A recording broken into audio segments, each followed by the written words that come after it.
brought to you by MDH Masala. দারুণ বিশুদ্ধ প্রাকৃতিক হলুদ, লঙ্কা, ধনে। না, লঙ্কা, ধনে, হলুদ, MDH। জি 24 ঘন্টায় দুরন্ত দুটো নিয়ে আমি ঈশব বসে আছি আপনাদের সঙ্গে।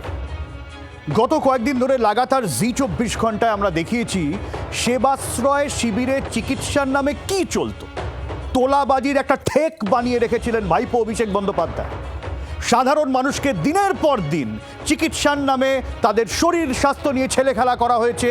চিকিৎসকদের জোর করে পড়ুয়া যারা তাদের চিকিৎসা করানো হয়েছে, টাকা দেওয়ার কথা বলে তাদের সঙ্গে প্রতারণা করা হয়েছে। এবার সামনে আসছে সেই প্রতারণা, সেই দুর্নীতির, সেই অসভ্যতার রেজাল্ট, যে রেজাল্টের মাসুল দিতে হচ্ছে সাধারণ মানুষকে। সেবাশ্রয় শিবিরে ভুল চিকিৎসার অভিযোগ, পা বাদ গেল মহিলার। কিরকম? অয়ন শর্মা রয়েছেন আমাদের সঙ্গে, সরাসরি অয়নের কাছ থেকে জানবো। অয়ন, একটু কথা বলবো একবারে সরাসরি। আমার সঙ্গে রয়েছেন রাজ্যের স্বাস্থ্যমন্ত্রী। আপনি সকালবেলায় জি 24 ঘন্টাকে জানিয়েছিলেন মালতী বিশ্বাস 60 বছর বয়স, সেবাশ্রয় পা বাদ চলে গেল। দাদা কি বলবেন? আপনি একেবারে আশ্বাস দিলেন, ভরসা দিলেন, বিশ্বাসের তো কখনো কেউ দেয়নি। মালতী বিশ্বাসের বাড়ির লোক আমাকে ফোনও করেছিলেন এবং সংবাদ মাধ্যমের থ্রু দিয়ে আমার কাছে খবর পাঠিয়েছেন। তার সেবাশ্রয়ের ওনার আরোপ হচ্ছে সেবাশ্রয় চিকিৎসা পরে একটা পা বাদ দিতে হয়েছে। আরোপ যে কেউ করতে পারে, সেবাশ্রয়ের নামেই উনি আরোপটা করেছেন। প্রত্যেকটা আরোপের মান্যতা কিন্তু স্বাস্থ্য দপ্তরকে দিতে হবে।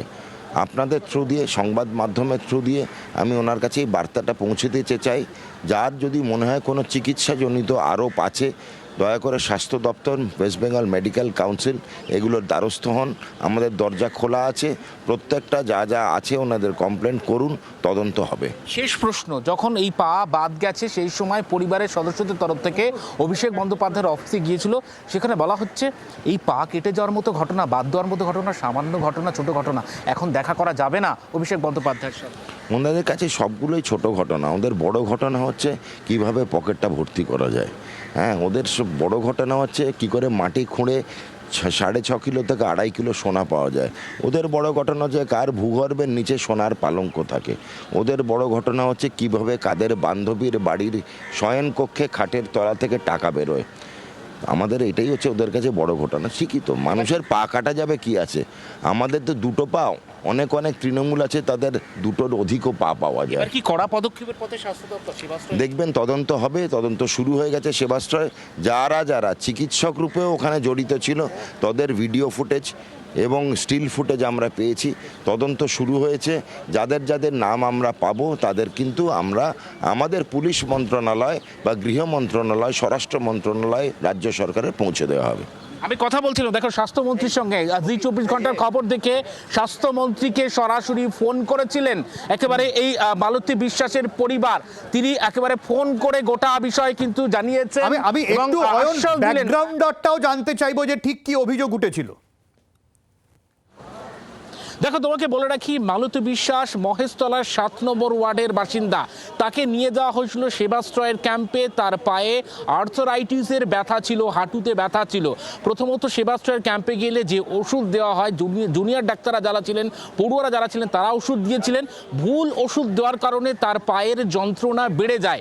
আর সেই ডাক্তারি পড়ুয়ারা তারা রেফার করে দেন, প্রথমত একেবারে প্রেসক্রিপশনে লিখে যে কোনো মতো একটা সই করে রেফার করে দেন এমআর বাঙ্গুর হাসপাতালে। কিন্তু সেখানে অর্থোপেডিকের চিকিৎসা হয় না। এরপর তাকে পাঠানো হয় ক্যালকাটা ন্যাশনাল মেডিকেল কলেজ হাসপাতালে, যে হাসপাতালে আমি বর্তমানে রয়েছি। এখানেই স্বাস্থ্যমন্ত্রী এসেছিলেন। এই হাসপাতালে পাঠানো হয় এবং সেখানে যে এই ভুল ওষুধ দেওয়া হয়েছিল আগে, তার জেরে যে ইনফেকশন তৈরি হয়, সেই ইনফেকশনের জেরে এখানে যখন একেবারে তার সার্জারি করা হয়, চিকিৎসকরা বাধ্য হন যে যদি পা কেটে না বাদ দেওয়া হয় ডান পা, তাহলে কিন্তু তার সারা শরীরে ইনফেকশন ছড়িয়ে যেতে পারে। যে জন্য পা কেটে বাধ্য হয় ক্যালকাটা ন্যাশনাল মেডিকেল কলেজ থেকে। এবং এরপর একেবারে পরিবারের সদস্যরা অভিষেক বন্দ্যোপাধ্যায়কে গোটা বিষয়টা নিয়ে অভিযোগ জানাতে গিয়েছিলেন। সেখানে কিন্তু সরাসরি বলা হয় এটা ছোট ঘটনা, সামান্য ঘটনা, কোনোভাবে দেখা করা যাবে না। এবং তা নিয়েও কিন্তু স্বাস্থ্যমন্ত্রী কিছুক্ষণ আগে ক্ষোভ প্রকাশ করলেন। সব্যসাচী, অনেক ধন্যবাদ অয়ন তোমাকে। আর এই মালতী বিশ্বাস, ভাবুন সাংসদের সেবাশ্রয়, ডায়মন্ড হারবার মডেল, কত বড় আশ্বাস, কত বড় ফুলিয়ে ফাঁপিয়ে দেখা একটা বেলুন, সেবার বেলুন, যেটা নাকি প্যারালালি একটা চিকিৎসার আদর্শ প্যারামিটার তৈরি করছে, এবং সেই আশা ভরসার জায়গার মাসুল দিতে হচ্ছে পা বাদ দিয়ে। মালতী বিশ্বাসের সঙ্গে আমরা কথা বলেছিলাম, কি বলছেন তিনি শুনুন। তার ডান পা, যে হাত রয়েছে ডান পা কেটে বাদ গেছে। কেন গেছে? সেবাশ্রয়ে ভুল ট্রিটমেন্ট হচ্ছিল, ভুল ওষুধ দেওয়া হচ্ছিল। অস্টিও আর্থ্রাইটিসে ভুগছিলেন মালতী বিশ্বাস, 60 বছর বয়স, তিনি হাঁটাচলা করতে পারতেন আর 5টা সাধারণ মানুষের মতো, কিন্তু সেবাশ্রয়ে ভুল চিকিৎসা, ব্যথা যন্ত্রণা বেড়ে যায়, তারপর তার গোটা জীবনটা কিন্তু নষ্ট হয়ে গেল। সেবা দেওয়ার নামে সেবাশ্রয় নষ্ট করে দিল। 96 দিন ওই হসপিটালে ভর্তি ছিলাম। ভুল চিকিৎসার পরিবর্তে আমার পাটা তার জন্যেই বাদ দিতে হলো। আমি মৃত্যুর সাথে পাঞ্জা লড়েছি, আমাকে মরণ পর্যন্ত ওনারা নিয়ে গেছেন। যখন দেখছে আর হয়ে উঠতে পারছে না, তখন আরও বিভিন্ন হসপিটালের বড় বড় ডাক্তার এনে তাদের সাথে পরামর্শ করে তারপরে ওনারা আমার পাটা কেটে বাদ দিতে বাধ্য হয়। অভিষেক ব্যানার্জি, সে যে এত বড় সেবাশ্রয় করেছে, তার যে এত রোগী হসপিটালে ভর্তি, সে সেই সব বিষয় কোনোদিন সে জানে আমি একটা কি মহৎ কাজ করছি, কিন্তু সে কি কোনোদিন রুগীদের কাছে গিয়ে দেখেছে না রুগীদের বিষয়ে তত্ত্বাবধান করেছে? রাজনৈতিক বিশ্লেষক সুকান্ত ঘোষ রয়েছেন আমার সঙ্গে। সুকান্তবাবু, আমার মনে হয় মালতী বিশ্বাস একটা কথা ভুল বলে ফেললেন। মালতী বিশ্বাস জানেন না যে অভিষেক বন্দ্যোপাধ্যায় সব জানেন, রোগীদের জীবন নিয়ে ছেলেখেলা হচ্ছেন ওই মানুষটি সব জানতেন, কিন্তু মালতী বিশ্বাসদের বোরে করে ওটা টাকা তোলার ফাঁদ ছিল। মালতী বিশ্বাসের এইটা হয়তো জানা ছিল না, জানলে হয়তো তিনি যেতেন না, বেঁচে যেতেন। দেখো, প্যারালাল একটা মানে মেডিকেল পরিষেবা দেওয়ার জন্য এরকম ভাবে বেআইনি, পুরোটা বেআইনি কেন বলছি, কারণ যেভাবে মাটির নিচে ওষুধগুলো হিঞ্জেবেরিয়া গ্রামে যেভাবে পাওয়া গেছে ওষুধ, এবং যে ওষুধগুলোর ম্যানুফ্যাকচারিং ডেট অলরেডি পার হয়ে গিয়েছিল, সেখানে কি যারা ট্রিটমেন্ট করেছেন তাদের ক্ষেত্রেও ভাবো যে যারা আদৌ কি ডাক্তার কিনা, তারা কি অনেক, এবং এটাও শোনা গেছে যে কোনো কোনো ক্ষেত্রে এরা আয়ুর্বেদিক ডাক্তারও ছিলেন। এবার তার ফলটা যে এই ভদ্রমহিলার সারা জীবন তার পাটা কাটা গেল, এবং এখানে অভিষেক বন্দ্যোপাধ্যায়ের সঙ্গে দেখা করা যাবে না, এটা খুব ছোট ঘটনা যেটা বললেন। এবং তার যে আত্মসহায়ক রয়েছে সুমিত রায়, অয়ন ঘোষ দস্তিদার, এরাও কিন্তু এর মধ্যে যুক্ত। কারণ সেবাশ্রয়ের সঙ্গে শুধুমাত্র অভিষেক বন্দ্যোপাধ্যায় তো উনি কতবার যেতেন, কারণ উনি তো যুবরাজ। এই যুবরাজের জন্যই তো আজকে এই ভদ্রমহিলার এই অবস্থা হলো যে সেবাশ্রয়ের মতো একটা এরকম প্যারালাল মেডিকেল মানে পরিষেবা দেওয়ার জন্য খোলা প্রতিষ্ঠানে এত বড় আর্থিক দুর্নীতি, ঔষধ ক্রয় বিক্রয়ের কোনো হিসেব নেই।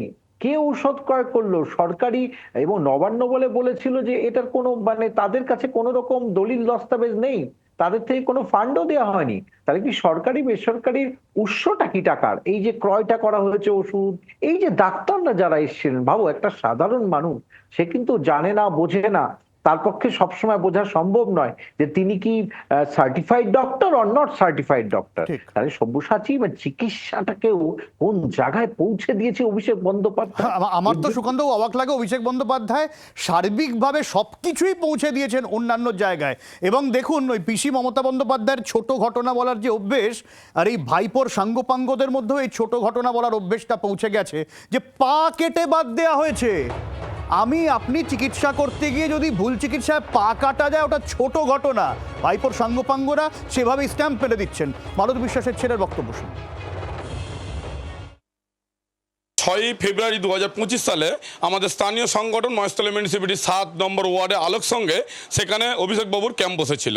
লোকাল স্থানীয় তত্ত্বাবধান কাউন্সিলরের তত্ত্বাবধানেতে সেখানে নিয়ে যাওয়া হয়, কিন্তু ভুল ওষুধ দেওয়ার ফলেতে আরও মায়ের ব্যথা যন্ত্রণা বেড়ে যায়। অবরোধনতে যেখানে মডেল ক্যাম্প বসেছিল মেট্রোপুর বিধানসভার, সেই মডেল ক্যাম্পেও রেফার করে। সেখানেও গিয়ে দেখি জুনিয়র ডক্টর, তাদের কোনো রেজিস্ট্রেশন নেই, তাদের কোনো ট্রিটমেন্ট সঠিক নেই, কিন্তু তারা সেখান থেকে না পারার জন্য পাঠিয়ে দেয় এমআর বাংরে।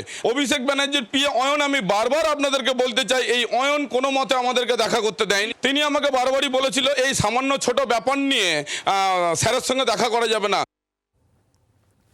স্যার তো বটেই, দুর্নীতির স্যার, এবং সেই দুর্নীতির স্যার যখন তার ডাক পড়ে বারে বারে আদালতে ছুটে যেতে হয়। আরে গলা দেবেন তার জন্যও আদালতকে বলা হয় না আমি গলা দেব না। এইবারে বকা খেয়েছেন অভিষেক বন্দ্যোপাধ্যায়, আদালতের ভৎসনার মুখে পড়তে হচ্ছে। আদালত প্রশ্ন তুলেছেন ভাইপোকে, কবে গলার স্বরের নমুনা দিতে যাবেন? বিচারপতি সাফ জানিয়েছেন সব কিছুর একটা লিমিট আছে, এরকম চললে ওই যে রক্ষা কবচের যে নির্দেশ আছে বাতিল করব, কড়া ধমক দিয়েছেন বিচারপতি এবং প্রশ্ন তুলেছেন কেন তদন্তে সহযোগিতা করছেন না, প্রশ্ন তুলেছে আদালত।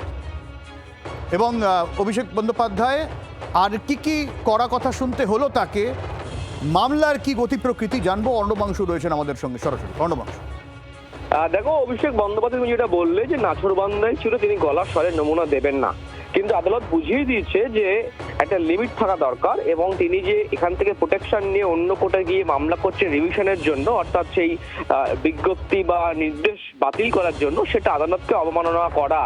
কারণ আদালত তাকে প্রোটেকশন দিয়েছিল এই শর্তে তিনি সম্পূর্ণভাবে তদন্তে সহযোগিতা করবেন এবং গলার স্বরের নমুনা দেওয়াটাও তদন্তের মধ্যেই পড়ে, এই শর্তে আদালত দিয়েছিল। আদালত বুঝিয়ে দিয়েছে যদি আপনি না দেন তাহলে কিন্তু আপনার প্রোটেকশন আমি ডিসমিস করে দেবো, প্রত্যাহার করে নেবো। এই জায়গায় দাঁড়িয়ে অভিষেক বন্দ্যোপাধ্যায় তিনি মামলা প্রত্যাহার করেছেন। অভিষেক বন্দ্যোপাধ্যায় আশঙ্কা করছেন হয়তো তিনি তার এই গলার স্বরের নমুনা নিয়ে অন্য কোনো মামলার ক্ষেত্রে ব্যবহার করা হতে পারে। আদালতের কাছে এটা তার পারমিশন আবেদন ছিল, এটাও যে তাকে ঢিল বা এবং ডিম ছোড়া না হয় যাতে। আদালত নিশ্চিত করেছে যে তিনি যখন যাবেন সেই সিআইডি অফিস হোক বা আদালতে কোনো সময় তাকে উদ্দেশ্য করে ডিম বা ঢিল যাতে না চড়া হয় তা এনশিওর করবে রাজ্য সরকার। অনেক ধন্যবাদ অর্ণবাংশু তোমাকে। এবারে প্রশ্ন হচ্ছে যে অভিষেক বন্দ্যোপাধ্যায় যাচ্ছেন না কেন? এই ডিমের ভয় যাচ্ছেন না, নাকি উনি এরকমই যে প্রত্যেকটা ক্ষেত্রে আমি চ্যালেঞ্জ করতে করতে যাব এবং পার পেতে পেতে যাব? তাপস রায়ের বক্তব্য আছে, শুনবো।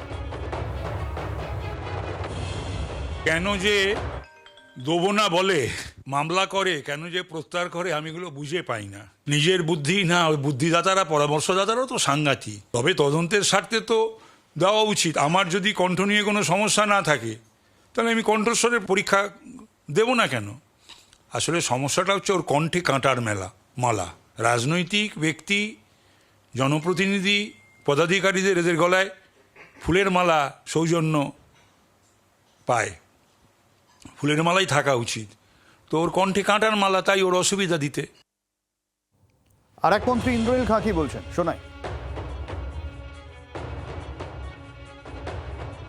যার ভয় যে মিডিয়া থেকে পালিয়ে বেড়ায়, মানুষের কাছ থেকে মানুষ জবাব চাইলে তার উত্তর দেয় না, দীর্ঘদিন ধরে সে এখন সম্মানীয় কোর্ট যখন নির্দেশ দিচ্ছে তারপরেও সহযোগিতা করছে না। এটা সবাই জানে যে ভয় কাদের হয়।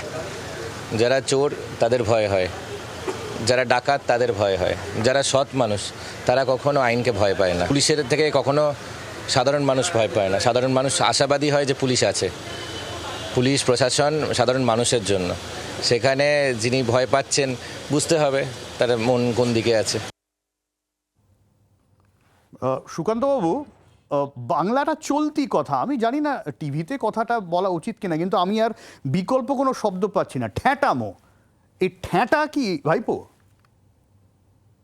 হ্যাঁ, এটা তো হবেই। দেখো, যুবরাজ যিনি গাড়ির ওপরে উঠে এত বড় বক্তৃতা রাখেন এবং তারপরে ডিজে বাজানোর কথা বলেন, তাহলে তো তার ঠ্যাটামি তো রয়েছে। এবং এটা হচ্ছে হাইড অফ অ্যারোগেন্সি, কতটা মানুষের অহংকার হলে, কারণ তার নমুনা পরীক্ষা দিতে কোনো আপত্তি থাকার কথা নয়। অবশ্য তার আইনজীবী বলেছেন যে এটা অভিষেকেরই কণ্ঠস্বর আসার প্রয়োজন নেই, কিন্তু যেহেতু মাননীয় বিচারকরা বলছেন তারপরে তিনি আসছেন না, তাতে তো অধূর্তই পরিচয় হয়। এবং পরিষ্কার তার জন্য বলেছে আদালত যে আগামী 15 জুলাইয়ের মধ্যে তাকে দিতে হবে, কারণ এটা নিয়ে তো সংশয় নেই। যেহেতু কণ্ঠস্বরের নমুনা দিতে একজন যুবরাজের এত সমস্যা হয়, তাহলে তো বলতেই হবে যে সব্যসাচী তিনি যুবরাজই আছেন। ঠিক ঠিক, রাজ্যপাট গেছে কিন্তু ওই রোয়াব এখনো ক্ষমতাহীন যুবরাজ। ছবি বিশ্বাসের জলসা ঘরের মতন, ঘোড়া থেকে কবে পড়ে এই অবস্থা হবে তা হয়তো নিজে উনি বুঝতে পারছেন না। যাই হোক, আমরা রেজিনগরের দিকে নজর রাখি, কারণ রেজিনগরে মুখ্যমন্ত্রী শুভেন্দু অধিকারীর সভা রয়েছে, পাশাপাশি বহরমপুরে আজ দলীয় কর্মীদের নিয়ে বৈঠক এবং প্রশাসনিক সভাও রয়েছে মুখ্যমন্ত্রীর। আর কিছুক্ষণের মধ্যেই মুখ্যমন্ত্রী এসে পৌঁছাবেন। সরাসরি কমলাক্ষর কাছে যাব, কি আপডেট কমলাক্ষ? কিছুক্ষণের মধ্যেই মুর্শিদাবাদের বহরমপুরে মুহূর্তেই দলীয় কর্মী এবং নেতাদের নিয়ে সাংগঠনিক বৈঠক করবেন, আর সেই হোটেলে এসে পৌঁছবেন। আমরা সরাসরি সেই জায়গাতেই রয়েছি, সেখান থেকে মুখ্যমন্ত্রী কিছুক্ষণের মধ্যে প্রবেশ করবেন। নেতা কর্মীরা ইতিমধ্যেই প্রবেশ করেছেন, সেখানে একেবারে চূড়ান্ত প্রস্তুতি বলা যায়। আজকে মুখ্যমন্ত্রীর এই মুর্শিদাবাদ সফর অত্যন্ত তাৎপর্যপূর্ণ। একদিকে মুর্শিদাবাদের যে সীমান্ত এলাকা এবং তার পাশাপাশি নদী ভাঙন, নদীমাতৃক এলাকা, বর্ষার সময় বন্যা প্লাবন এলাকা, এই জায়গাগুলি নিয়ে অত্যন্ত গুরুত্বপূর্ণ ইস্যু। তা নিয়ে প্রশাসনিক বৈঠকও করবেন আজকে বহরমপুরের রবীন্দ্র ভবনে। এই দলীয় কর্মীদের সঙ্গে বৈঠকের পরেই রবীন্দ্র ভবনে সেই বৈঠক করবেন এবং তারপর পুলিশ লাইনে যাবেন। সেখানে যে কন্ট্রোল রুম তৈরি করা হয়েছে নবনির্মিত, সেই কন্ট্রোল রুমের উদ্বোধন করবেন মুখ্যমন্ত্রী এবং তারপর তিনি পৌঁছবেন এই রেজিনগরে। এই রেজিনগরে গত মাসের 26 তারিখ হুঙ্কার দিয়েছিলেন কার্যত হুমায়ুন কবির এবং সেই তার কুকথা, তার পাল্টা হিসেবে আজকে মুখ্যমন্ত্রী বলা যেতে পারে রেজিনগরের বুকে দাঁড়িয়ে তিনি সভা করবেন, রাজনৈতিক সভা, যেখানে আমরা দেখেছি যে ইতিমধ্যেই বিধানসভা থেকে মুখ্যমন্ত্রী তোপ দেখেছিলেন হুমায়ুন কবিরের বিরুদ্ধে যে তার এই কুকথা এটাই তার শেষ বক্তব্য হবে। ইতিমধ্যেই সেই সবক হুমায়ুন কবিরকে শেখানো হয়েছে। তার দলের একাধিক নেতাকে ইতিমধ্যেই গ্রেফতার করা হয়েছিল যারা সেই সভার উদ্যোক্তা ছিলেন। এই আবহে একদিকে এই রাজনৈতিক আবহ, অন্যদিকে এই মুর্শিদাবাদের উন্নয়ন সংক্রান্ত বৈঠক, সমস্ত কিছু নিয়ে মুখ্যমন্ত্রীর সফর আজকে। আর কিছুক্ষণের মধ্যে মুখ্যমন্ত্রী এসে পৌঁছচ্ছেন মুর্শিদাবাদের তার নির্দিষ্ট যে হোটেলটি রয়েছে যেখানে বৈঠক হওয়ার কথা সেখানে। অনেক ধন্যবাদ কমলাক্ষ তোমাকে। খুব সংক্ষেপে আমি সুকান্তবাবুর কাছে যাবো। সুকান্তবাবু, রেজিনগর, মুসলিম অধ্যুষিত, হুমায়ুন কবির, ভোট রয়েছে সামনে, মুখ্যমন্ত্রীর বার্তা তো খুব ইন্টারেস্টিং হতে চলেছে। কারণ প্রথম কথা, হুমায়ুন কবিরের মতো একজন এত বড় ক্যারেক্টার রয়েছে এবং তারপরে কিন্তু মুখ্যমন্ত্রীও বলেছেন যে আর কোনো বক্তব্য মানে হুমায়ুন কবির রাখতে পারবে না। সেই জায়গা থেকে আবার একটা প্রার্থী কাকে করা হবে, কারণ মুসলিম অধ্যুষিত বা হুমায়ুন কবিরের এলাকা, সেই জায়গাগুলো বিচার বিবেচনার বিষয় রয়েছে। আর নদী বাঁধ সম্পর্কিত, বন্যা সম্পর্কিত সেই জায়গাগুলো গুরুত্বপূর্ণ। আনুষঙ্গিক বিষয়ের সঙ্গে গুরুত্বপূর্ণ এইটাই যে হুমায়ুন কবির যেটা এতদিন ধরে বলেছে রেজিনগর তার একটা মানে সেখান থেকে দাঁড়ালেই জিতবে এরকম একটা তার জেস্টার পোস্টারে পাওয়া গেছে, সেই জায়গা থেকে একটা বার্তা দেওয়ার জায়গায় থাকবেন মুখ্যমন্ত্রী। অনেক ধন্যবাদ সুকান্তবাবু আপনাকে। আরো খবর দেখবো, আহেলি রয়েছেন আমার সঙ্গে। আহেলি, ধন্যবাদ শুভসাচী। স্বাস্থ্য আর নিউট্রিশন পাবে, শরীরও স্ট্রং হবে, অল্প খেলেই পেট ভরে, ডাইজেশন ঠিক রাখে। MDH সোয়াটিন, আসল প্রোটিন।